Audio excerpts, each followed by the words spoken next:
Hello friends, welcome back to cook with Mayuri. Monsoon special मध्ये आज आपण बनवणार आहोत कॉर्न पकोडा, जो की बनवायला खूपच सोपी आहे आणि खायला खूप छान लागतो। कॉर्न पकोडा बनवण्यासाठी मी या ठिकाणी 1 वाटी बॉइल कॉर्न घेतलेले आहे। आपण त्याला एका बाउल मध्ये काढून घेऊया। यामध्ये मी 1 वाटी बेसन टाकते आहे।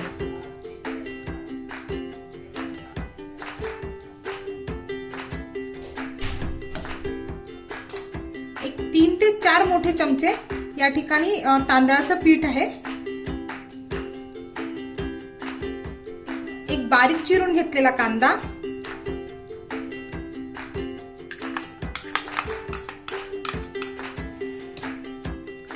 अर्धा चमचा लाल तिखट, एक पाव चमचा हळद, पाव चमचा हिंग, चवीनुसार मीठ, कारण मी कॉर्न बॉईल करताना सुद्धा यामध्ये मीठ ऍड केलेलं आहे। एक मोठा चमचा मी या ठिकाणी अद्रक आणि हिरवी मिरचीची पेस्ट घेतलेली आहे। तुम्ही याचं प्रमाण तुमच्या आवडीनुसार कमी जास्त करू शकता। आणि बारीक चिरून घेतलेली कोथिंबीर,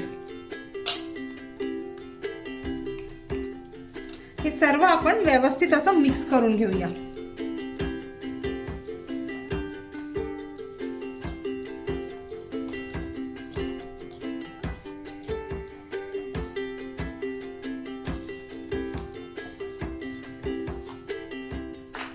आता आपण यामध्ये अगदी थोडंसं पाणी ऍड करूया। एक 2 चमचे, 2 ते 3 चमचे।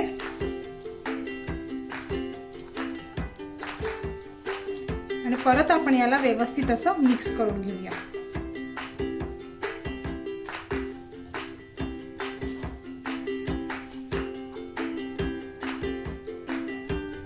या ठिकाणी मी हे सर्व व्यवस्थित असं मिक्स करून घेतलेलं आहे। तुम्ही याची कन्सिस्टन्सी बघू शकता, खूप पातळ पण नाही आहे। आता आपण याला तळून घेणार आहोत। कॉर्न पकोडा तळण्यासाठी मी कढईमध्ये तेल गरम करून घेतलेलं आहे।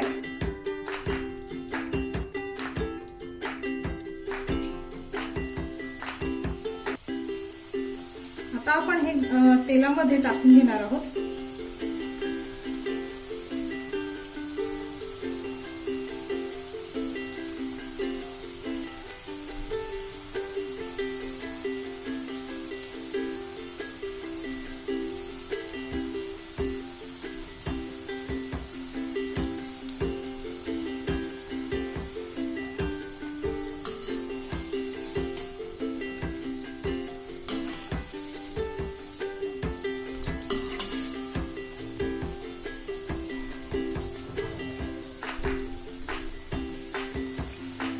या ठिकाणी तुम्ही बघू शकता, त्याला खूप छान असा कलर आलेला आहे।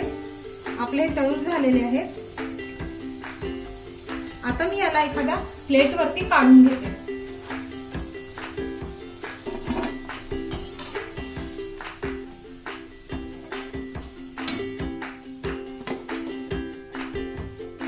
आणि आता आपण याच पद्धतीने आपले बाकीचे पकोडे सुद्धा तळून घेणार आहोत।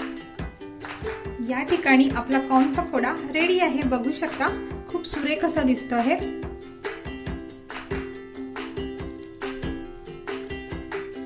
जर तुम्हाला मक्याचे दाणे मिक्सर मधून सुद्धा तुम्ही हे बारीक वाटू शकता, पण मला हे असे अख्खेचे दाणे असतात त्याचा जो पकोडा असतो तो खूप छान लागतो, त्यामुळे मी या ठिकाणी अख्खेच दाणे ठेवले। जर तुम्हाला नको असेल तर तुम्ही याला थोडंसं मिक्सर मधून क्रश करू शकता। तर कशी वाटली आजची रेसिपी? आवडली असेल तर व्हिडिओला लाईक करा, शेअर करा आणि तुम्ही ही रेसिपी घरी नक्की ट्राय करून बघा आणि कशी झाली ते मला खाली कमेंट्स मध्ये सांगायला विसरू नका। तर मग परत भेटूया पुन्हा एका नवीन रेसिपी सोबत। तोपर्यंत बाय बाय।